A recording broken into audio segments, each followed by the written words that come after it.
Hello guys, আসসালামু আলাইকুম। Welcome to twins মম। কেমন আছেন সবাই? আশা করছি সবাই অনেক ভালো আছেন। তো এখানে ছিল আমার বেশ কিছু জার কেকের অর্ডার। তো আমি আজকে আপনাদের সঙ্গে শেয়ার করব আমি কিভাবে আমার জার কেকগুলোকে ডেকোরেশন করি। তো আমি প্রথমে জার কেকগুলোকে জারের মধ্যে নিয়ে নিয়েছি। তো এটা আর আমি ভিডিওতে দেখাই নাই, যেহেতু ভিডিওটা অনেক বেশি বড় হয়ে যাবে এই জন্য। আর আপনারা যদি চান পুরো ভিডিওটা দেখতে, তাহলে অবশ্যই আমাকে কমেন্ট করবেন, তাহলে আমি একদম A to Z আপনাদের সঙ্গে শেয়ার করব। আর এখানে আমি একটা করে কেকের লেয়ার, একটা করে ক্রিমের লেয়ার এভাবে করে নিয়েছি।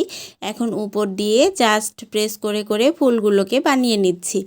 তো এখানে আমি 6টা করব ভ্যানিলা ফ্লেভারের কেক আর 6টা করব চকলেট ফ্লেভারের কেক। তো আমি প্রথমে ভ্যানিলাগুলোকে করে নিয়েছি, আর আমি সেম ফুলই করব 2টার উপরে। আর হচ্ছে আমি ক্রিমের উপরে মূলত বেশি একটা কালার ব্যবহার করি না, কারণ এগুলো খাই বাচ্চারা, আর বাচ্চাদের জন্য কালার কিন্তু কখনোই শরীরের জন্য ভালো না। এই জন্য আমি কিন্তু কালার ইউজ করি নাই। আর এরপরে আমি কিন্তু উপর দিয়ে প্রেস করে করে কিছু হচ্ছে চকো চিপস দিয়ে দিচ্ছি চকলেট ফ্লেভারেরগুলোতে, আর ভ্যানিলাগুলোতে দিয়ে দিচ্ছি কিছু স্প্রিঙ্কেল। তো দেখতেই পাচ্ছেন কেকগুলো কিন্তু ডেকোরেশন করার পরে অনেক বেশি সুন্দর লাগছে। প্রতিটাতেই কিন্তু আমি একটু বেশি বেশি করেই দিয়ে থাকি চকো চিপস, এতে করে কিন্তু বাচ্চারা অনেক বেশি পছন্দ করবে এবং মজা লাগবে খেতে।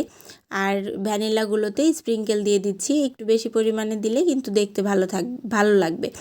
আর এরপরে ঢাকনা লাগানোর পালা, এটা হচ্ছে লাস্ট প্রসেসিং। তো অনেকেই কিন্তু ঢাকনা লাগাতে পারেন না, আর প্রথম অবস্থাতে কিন্তু আমারও কিছু প্রবলেমের সম্মুখীন হতে হয়েছে। তো এইভাবে সুন্দর মতো চাপ দিলে উপর থেকে কিন্তু আলতোভাবে ঢাকনাগুলো লেগে যায়। আর এই হচ্ছে আমার কেকের ফাইনাল লুক।